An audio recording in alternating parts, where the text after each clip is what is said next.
welcome, welcome. It's Seniors Matter time.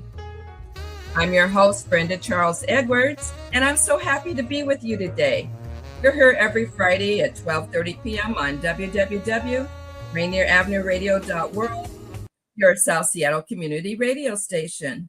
You can also listen to us on YouTube, Facebook.com, and of course on the Rainier Avenue Radio app. We feature interviews with people that provide services or have valuable information for seniors, their families, and the community. Do you need financial documents notarized? Are you a person that needs documents read to you for clarity or completion? Or if you're in the hospital or in assisted living, just give me a call at Black Orchid Notary 206-683-2636. As you know, this month is Black History Month, and my guest today is Meko Lawson. Meko is a strategic leader, community builder, and executive connector based in the greater Seattle area.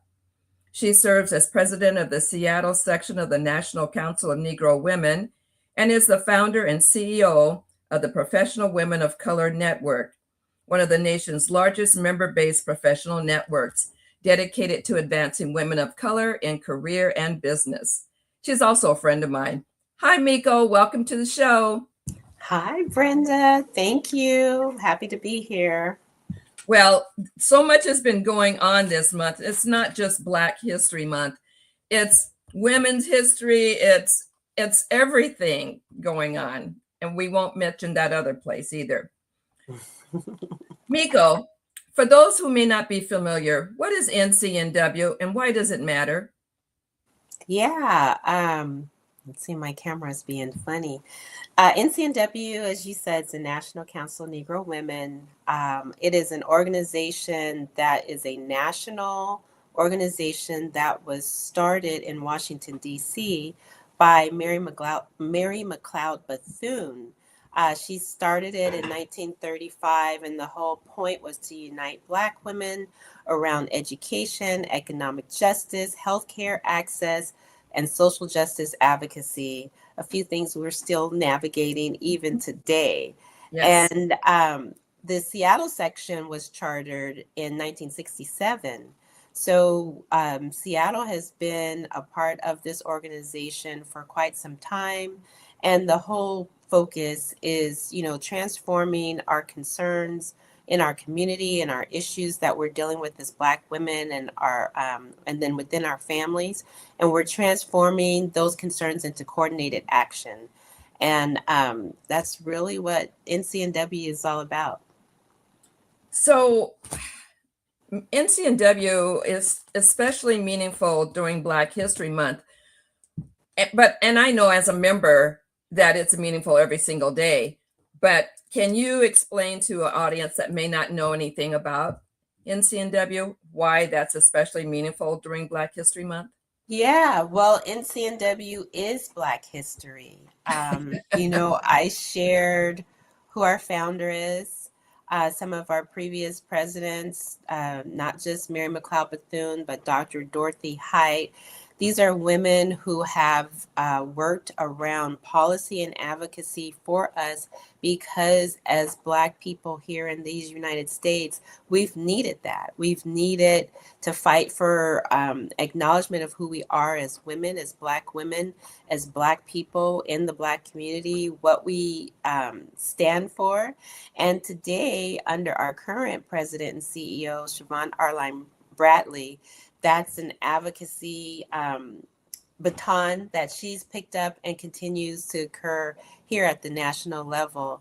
And another thing about Black History Month, this is about legacy, remembering who we are, remembering our legacy, remembering our history, and knowing that with that legacy that carries responsibility. And that's been instilled in us by these amazing Black women who have come before us and who are currently with us doing the work. A couple years ago, I went back to DC for the NCNW conference, and but also I went back for my husband and I went back to the African American Museum, and I found the room where Dr. McLeod Bethune held her meetings and the table and all these pictures. I felt bad for my husband, but I think I sat in there for about an hour because I was just letting it all soak in, because it was just a wonderful experience that many people don't get to have, because we weren't there at that time, but we know about it, and all the pictures that were in there. But it was just cool sitting at the table that she sat at. I was like, oh, Wow. I did not get that opportunity. That's amazing. oh, yeah, it really was. So what does NCNW Seattle focus on specifically? Well, we align very directly and closely with our national initiatives. And so the organization as a whole focuses around four core priorities. That's education, economic justice, healthcare access, and social justice. And so everything we do flows from those pillars. And here locally, we support scholarships. We have some amazing scholars. One thing that's unique about how we do our scholarships is we focus on continuing education. There are a lot of scholarships that are out right now that are for high school seniors, very needed. But our continuing education scholars, they often feel forgotten. Mhm. There's, college doesn't get less expensive the more you're For there. sure. And so it's a struggle that sometimes is a silent struggle. But I'm proud that our section has recognized that. And so we come beside um, continuing education scholars who want to pursue higher education. And so we've got some amazing women who come through there. Um, they are engaging in policy awareness. We do civic education. There's a national initiative called Good Health Wins that we focus on very strongly. So we've done a lot of partnership with the Department of Health. I'll have to come back because we're currently working on a partnership with them around dementia and caregiving in the Oh, African American community. And that's there's some amazing, important information that I'd love to come back and share. Just now thought of that. And then we are an organization of organizations. So under the auspices of NCNW, there are affiliate organizations, our D9s, our our ally organizations, our national organizations such as the Urban League, NAACP. And so we've really worked here locally to partner with our affiliates so that we are combining our efforts and working on collaborating together. that's great. So I'm just going to take a little commercial break here and say that the MLKCC Black History Month Awards will be live on Rainier Avenue Radio tomorrow at 6 p.m. Tune in to hear your community get awarded. Want to make more community broadcasts like this possible? Donate today on Venmo at Rainier Avenue Radio or online at rainieravenueradio.world/donate. And we thank you for making community broadcasting possible. That's one of the reasons I'm here. Okay, so also, if you want to know what's the best legacy that you can give yourself and your loved ones, join me on Zoom or in person for a group or individual session on legacy end of life planning. You may contact me at 206-683-3636. Now back to Ms. Meko Lawson, who leads high-level initiatives that strengthen membership growth, increase sponsorship, and partnership opportunities, and above all, elevate visibility for mission-driven organizations. Like she told you, we're organizations within organizations. So Meko, tell us about the upcoming town hall. This is so exciting. Woo! Yes. First time to So Seattle. we have the privilege and the honor of having our national president not only come join us, not only sit with us for a town hall, but Seattle has been selected as the kickoff city for the Woo! Power Up National Tour. And so we are absolutely honored. This is a national initiative. The whole purpose of the initiative is to inform and mobilize our communities around the current policy and social issues, of which there are many, and the importance for us to be aware of what these issues are, but not just aware. we need to know what action to take. We need to know where to get in. I think a lot of times people feel very overwhelmed. They're Mhm. upset, they're angry, they know it's not, something's not right or something doesn't feel fair, but they just don't know where to take action. And so NCNW has, again, in partnership, not in a vacuum, but in partnership with many of our other affiliate organizations, we are hitting the ground, boots on the ground to get the word out about voter issues, voter registration. We also are going to be talking a bit about food security issues because, with all of the economic changes, more than ever, our families are struggling to put food on the table or affordable food on the table. And there are programs that are available, there are organizations that are here to help. And so, really, it's just kind of combining all of those things. And the fact that we are chosen for this kickoff is such an honor. It's so amazing. And to have a dynamic, and I mean, this is a dynamic leader who Mhm. is well known, not just across the US, she's global, and who's well known, well respected, and holds the hearts of Black women in her heart. And to know that she's coming, and we are holding a free event, a town hall, for us to come together and hear what she has to share, but also hear more. We have other national representatives who will be present, and then we'll be inviting some folks here locally. So it is definitely a don't miss event. You do want to be there. You want to get there on time, get your seat, and just get ready to hear what she has to share. So now, with all of that, Miko, will you tell them where it's going to be? It is at Mount Zion Baptist Church in the Central District. So, historical Black church in the historical Black district, which is not as Black as it has been in the past, but we are still here. Amen. And Mount Zion is hosting this event. And again, it's 6 p.m. to 8 p.m. And it is really going to be a power packed evening. Oh, yes, I'm so excited about it. I mean, I've met her, but just to be in her presence again and just to hear about all of this.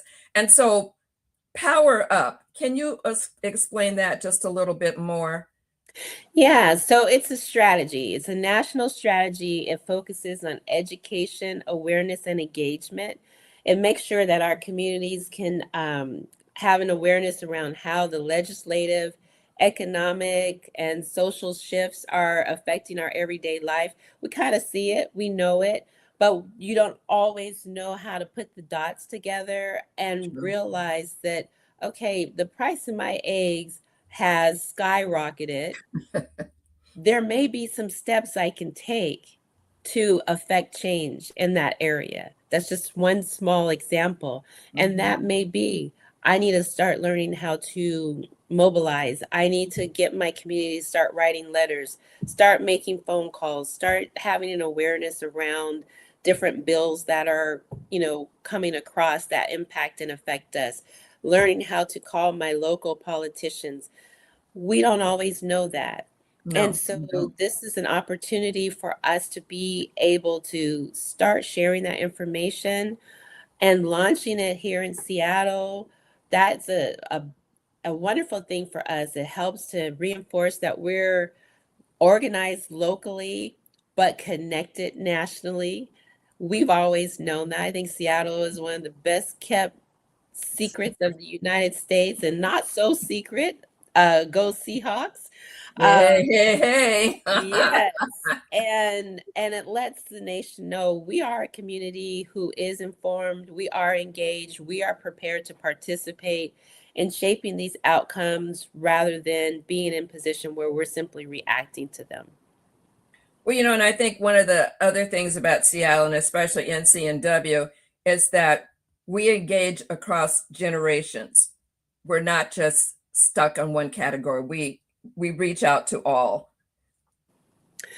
We do. And that's another thing that has been so beautifully modeled at the national level. Our current president, CEO, who I've been talking about, Reverend Siobhan Arline Bradley. When she came in, it was a bit of an older guard, and they created a structure where Dr. Lois A. Keith, who is now our chairwoman, our chair, she partners right alongside with our president and CEO. And it is a beautiful model to show the power and the importance of intergenerational knowledge and intergenerational working together. Here locally, the same has happened. I don't consider myself to be a spring chicken, super young, but I am maybe in the middle. And I do take very seriously the opportunity and possibility of being a bridge because there's language differences, there's communication styles that, some of our younger members utilize electronics and technology a little more than our older. And I feel like I fall nicely in the middle of that where I can help to bridge the gap, help to say, hey, if we want young women to join, they're not going to fill out an application form, write out a check, put it in the envelope, put a stamp on it, and find a mailbox. That's not going to happen. But there are some members who will. So let's combine it. Let's do an electronic application and let's do a physical application. So again, being that bridge and being able to speak that language. And then, of course, we've got our younger women who participate, our youth members who are coming with their mothers or their grandmothers and really getting an experience from that angle. So I would say that intergenerational leadership is part of our DNA. It's not always perfect, but what is, we figure it out. And a lot of that comes from just talking through and figuring out where we want to be open and where we want to just continue to learn from one another. Well said, Meko. Just to update you, if you're listening live to Seniors Matter with your host, Brenda Charles Edwards, on www.rainieravenueradio.world. You can also listen to us on YouTube, Facebook, and on the Rainier Avenue Radio app. Let's return to our conversation with my guest, Meko Lawson. No, I'm not on drugs. I should be, but I'm not. Meko she's a special young lady. And I say young, but she's not that young. Whether leading a historic women's organization or building modern professional platforms, Meko's work centers on one goal: expanding access, opportunity, and economic mobility for women leaders. And yes, she is definitely a techie. Yes. So, Meko, why is organized civil engagement so critical at this moment? Yeah, so as we kind of mentioned earlier, there are so many things happening around us. And I mean, they're at breakneck speed. Their policy shifts are rapidly changing. Here in Seattle, post-COVID, the shutdown and George Floyd, we saw a lot of policy shifts that swung in the favor of the oppressed, right? Mm-hmm. Those who had been struggling for centuries. There were programs put in place saying, we see it now, we hear you, what do you need? And then, like whiplash, a new administration has come in, and they're not only are they not saying we don't see you, they're saying we don't want to see you, and anyone we don't want to. Yes, we don't want to see you, and anyone who supports or has any language in their business that implies they support, there's going to be punitive consequences for you. And so we need to be not afraid of that. We need to be aware of that. We need to be prepared to mobilize. We need to pull on our history and the past, knowing this is not new. It may be new for some of us in these current generations, but it's not new to our people. It's not new to this country. No, it's part of the fabric of what this country is. And so being able to engage around our civic rights, our rights as humans, our rights as Americans, our rights as people, and really being aware, because as we're looking around, we're seeing, a lot of scary things. And so when our engagement is organized and informed, then it can become powerful. But when it's fragmented, that's when we lose influence. And we don't want to be fragmented. We want to be strategic. We want to be coordinated. We want to be aligned with what our national leadership is doing. And we want to be focused on long-term impact, not just the short term. So that is why it's critical right now for us to be organized. Well said, Meko. And we've talked earlier about how NCNW collaborates within the borders of our community. But how else does NCNW Seattle collaborate? Well, yeah. So our local affiliates, we have been very intentional over the last couple years around partnering, finding out what are you doing that we can come alongside. Because if you look at a lot of our organizations and our mission and our vision, they're very, very similar, if not identical. True. And so it's really not about, one organization, um, doing something different or better. It's about how can we strengthen what you are doing, because what you are doing is what we're trying to do. And so there may be some organizations that have been focusing on scholarship since they started, right? It's just maybe a matter of let's share information about your scholarship opportunity. It may be how do we partner. There's another organization we're looking at right now. Their scholarship focuses on high school seniors. Ours focuses on continuing students. We may collaborate, and it creates a pipeline. So when your students come through and receive a scholarship as high school seniors and they get through 1 or 2 years of college, you're able to let them know there are still funds available through a different organization. Yes. So really figuring out how we collaborate in a way where our approach is not an isolated approach. We're sharing efforts, sharing resources. We're maintaining communication, not just with one another here locally, but with our national leadership. Our national affiliate leadership is in connection with our national organization.